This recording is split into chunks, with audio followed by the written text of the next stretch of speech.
আসসালামু আলাইকুম। সবাইকে আমাদের গ্রামে স্বাগত জানাচ্ছি। গ্রামে বেড়াতে এসেছি পরিবার-পরিজন নিয়ে। আমাদের গ্রামের বাড়িটা একেবারেই নির্জন।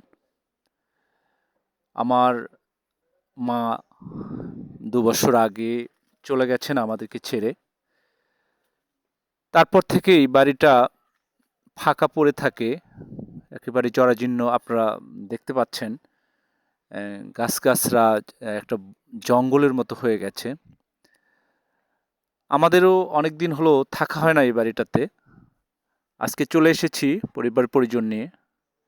আমার বড় বোন, ছোট বোন, আমার ভাইদের ফ্যামিলি, ভাগ্নে-ভাগ্নী সবাইকেই ইনভাইট করা হয়েছে। সবাই চলে এসেছে।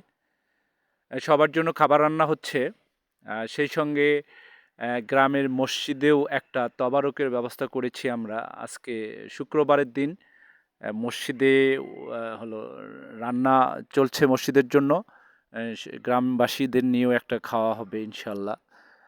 আমার বাবাও অসুস্থ, বয়োবৃদ্ধ মানুষ।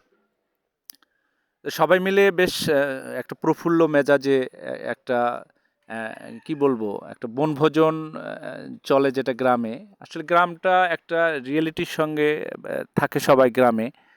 গ্রামের মানুষগুলো অ্যা জীবনযাত্রার মধ্যে একটা রিয়েলিটি আমরা খুঁজে পাই।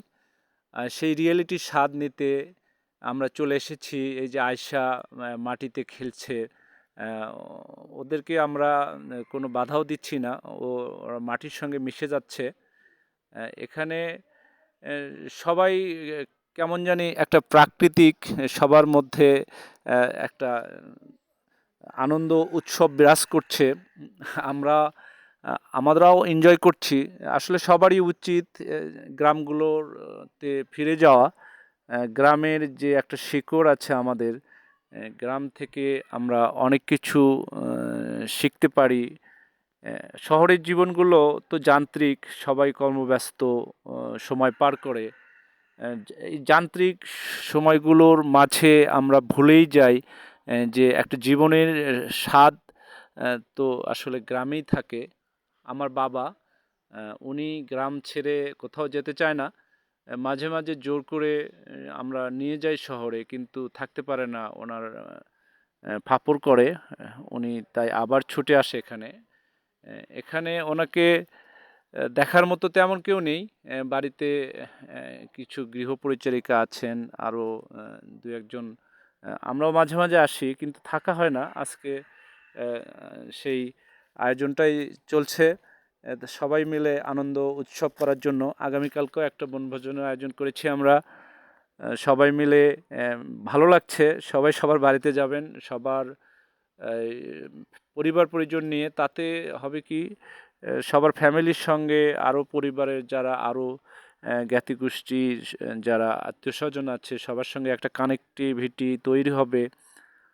আজকে তো আমাদের এই যে দূরত্বটা সৃষ্টি হয়েছে এই কানেক্টিভিটির অভাবে আমরা আত্মীয়স্বজনদের সঙ্গে যোগাযোগ রাখতে পারি না। বন্ধু-বান্ধব বা পরিবার-পরিজন অনেক বাচ্চা-কাচ্চা দেখা যাচ্ছে একজন আরেকজনকে চেনেই না।